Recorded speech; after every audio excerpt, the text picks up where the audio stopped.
De la même manière que par le passé, avoir accès, par exemple, à des prêts hypothécaires garantis par l'État avait permis justement la constitution d'une classe moyenne, possédant son petit bungalow en banlieue, etc. Aujourd'hui, cet accès au crédit s'est renversé dans une sorte de piège qui, précisément, a pour effet d'empêcher les gens de pouvoir atteindre ce niveau de vie qu'ils jugent désirable ou légitime.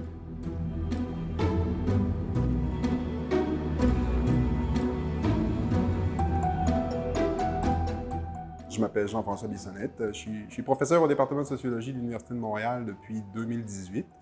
Mais à la base, je ne suis pas sociologue de formation. J'ai fait un doctorat ici à l'Université d'Ottawa en pensée politique.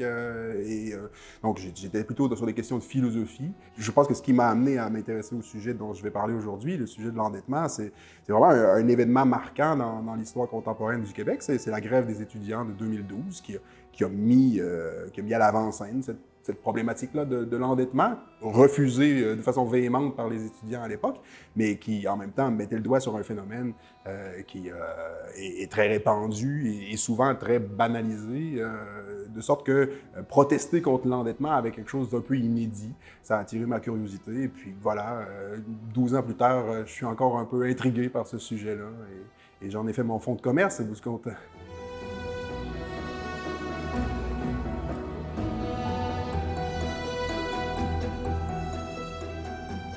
Moi, la question qui m'intéresse davantage, c'est l'endettement privé. Et c'est de ça dont je parle quand il s'agit d'une banalisation, parce que si on discute souvent de dette publique dans l'espace public, au contraire, l'endettement des ménages, comme on l'a dit, lui, est très peu abordé, à la fois parce qu'il est naturalisé et aussi l'objet d'un certain tabou, c'est-à-dire que peu de gens discutent avec aisance de leurs finances personnelles, et donc c'est pas un sujet de conversation courant, et encore moins un sujet de débat public, mais banalisé aussi parce que c'est devenu en quelque sorte un mode de vie tout à fait normal.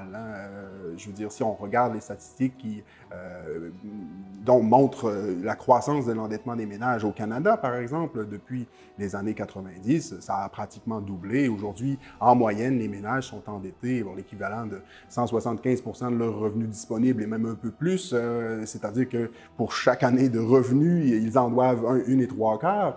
Et voilà, c'est un mode de vie qui est relativement banal, au sens où c'est le prix à payer pour mener une vie normale.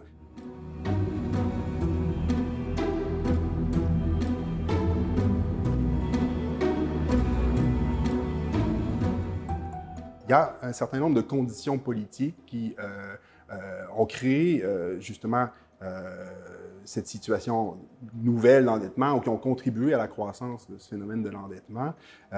Et c'est donc dire que l'endettement est un phénomène social et politique, peut-être même avant d'être un phénomène économique. Or, c'est justement comme ça qu'on l'appréhende généralement. L'endettement, le crédit, l'argent en général, c'est des réalités purement économiques, c'est-à-dire qu'elle repose sur ce qui est finalement l'anthropologie typique de la science économique, c'est-à-dire elle repose sur l'intérêt.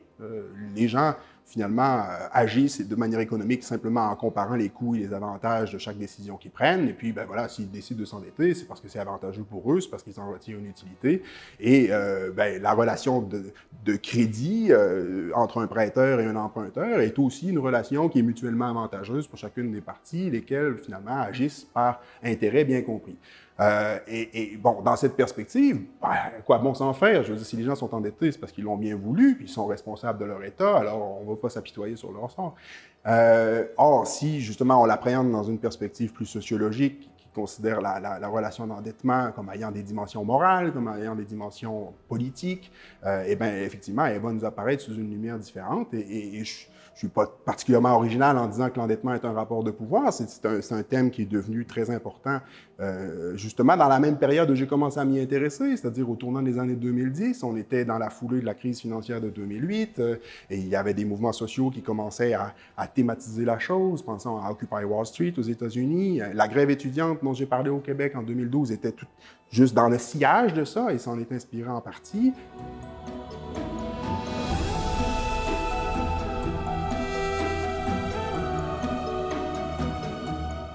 Alors, pourquoi est-ce un rapport de pouvoir, finalement?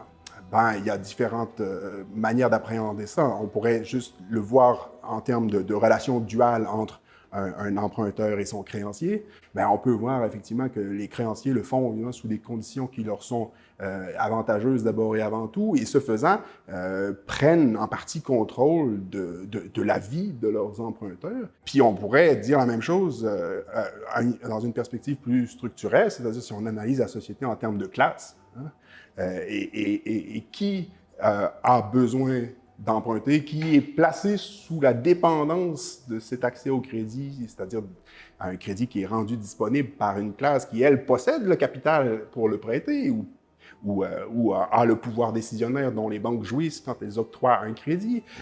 Et c'est là qu'on peut effectivement faire une lecture de la société contemporaine, ce qui est une lecture classique, si vous voulez, en termes de lutte de classe, hein, ce que les marxistes disent depuis le 19e siècle, mais eux l'appréhendaient à travers le prisme du travail. La lutte des classes, c'était la lutte entre employeurs et employés, entre propriétaires des moyens de production et ouvriers. Or, peut-être qu'on peut réinterpréter aujourd'hui, dans une société de plus en plus financiarisée, ce thème de la lutte des classes en termes de, voilà, qui possèdent le capital toujours, mais face à eux, c'est plus tant des travailleurs, ils le sont bien entendu encore aujourd'hui, mais ce sont des gens qui sont placés dans une situation de dépendance financière. Voilà aussi une autre manière d'appréhender la chose en termes de rapport de pouvoir, mais cette fois-ci à l'échelle de la société dans son ensemble.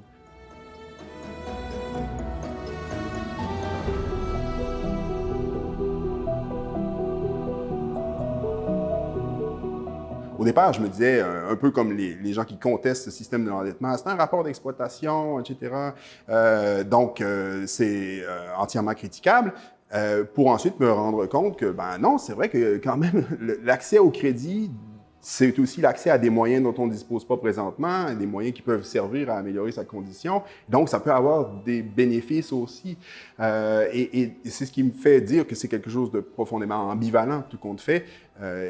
Pour le dire avec un concept que j'aime à employer, un concept que j'emprunte au philosophe Jacques Derrida pour discuter de ça, finalement, il s'agit d'un pharmacone. Le mot grec ancien, d'où nous vient le mot pharmacie en français aujourd'hui, qui voulait dire une drogue, un médicament, c'est-à-dire quelque chose qui peut vous guérir, mais qui le fait en empoisonnant.